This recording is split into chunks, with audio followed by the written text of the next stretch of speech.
Hello everyone, my name is Jana Stupowski and I'm your data visualization instructor. In today's video, we're going to talk about aggregations. Aggregations are the essence of Tableau. They're the most critical concept in Tableau, and they basically help us consolidate rows into one single value. And there are different ways to do that, and that's what we're going to cover in this video. Let's get started. We're going to start off with our real estate data set today. We're going to take sale date, put it into columns, and our price into rows. And we're going to make it, show it continuous month. Actually, I meant continuous month. So, we know that in our data set, we've got monthly real estate sales from January of 2014 until December of 2018. That is 5 years worth of sales of real estate in Mobile and Baldwin counties in Alabama. Right now, because in our view, we're showing sum of sales, sum of price basically, on a monthly basis continuously. Each mark, each data point in our view represents a single month of a single year in our data set, and it sums up the prices of all homes sold in that particular month, in that particular year, in both counties. Okay, how do we know that we have 60 months? We have 5 years, 12 months in each year. That's 5 times 12, that's 60. We've got 60 data points in our view.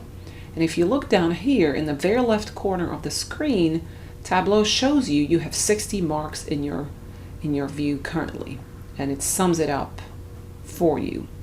This is not something that we work with, but it's a good thing to be aware of, because you can use it as your check back mechanism to make sure that you're viewing something that you want to view. If we wanted to change the view to continuous quarters, now the number of our total marks changed to 20. That is because there are 4 quarters each year, and we've got 5 years worth of data, so 4 times 5 is 20.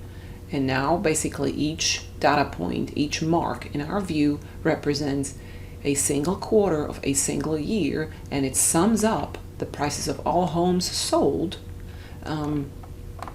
in that particular quarter of that particular year for both counties, because we have 2 counties represented in this data set. Now, our current aggregation is sum, okay? And Tableau does this by default, but if we wanted to, we can change the aggregation by opening the menu, the sub-menu here that you get to by clicking on the little arrow. And right now Tableau is measuring sum, but we can perhaps, with home prices, and it's done very often in the industry, we can look at average or a median price. And suddenly the abbreviation with price changes in the field. It says AVG versus sum. So if I go back to sum, it says sum, but I can also change it to median. And suddenly we know we're looking at a median price. Our data is still displayed per quarter. We can change it to month.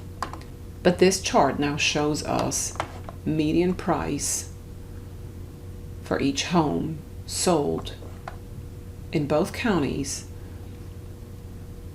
in a particular month and a year.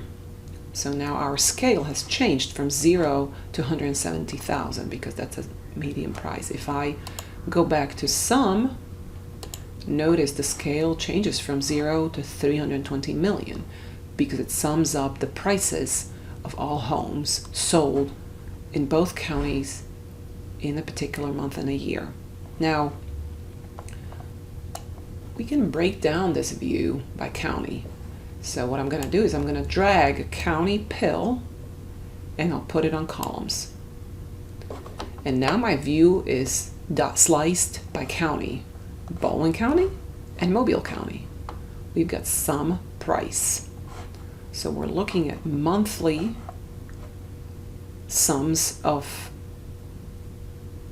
prices for which homes were sold in each particular month and a year in each county. So now we can actually compare the two counties. We can see that in Mobile, homes are selling for less than in Baldwin County. By the way, what is price? Price is a value of the home. And in real estate industry, a lot of times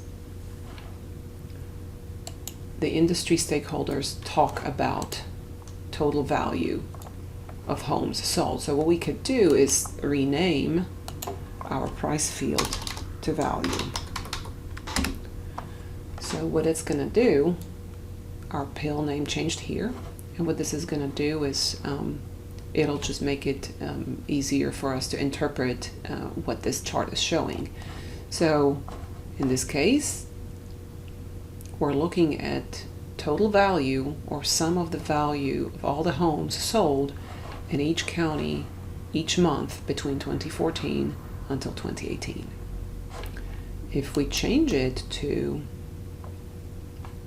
average, we can very quickly notice this is Baldwin County, this is Mobile County.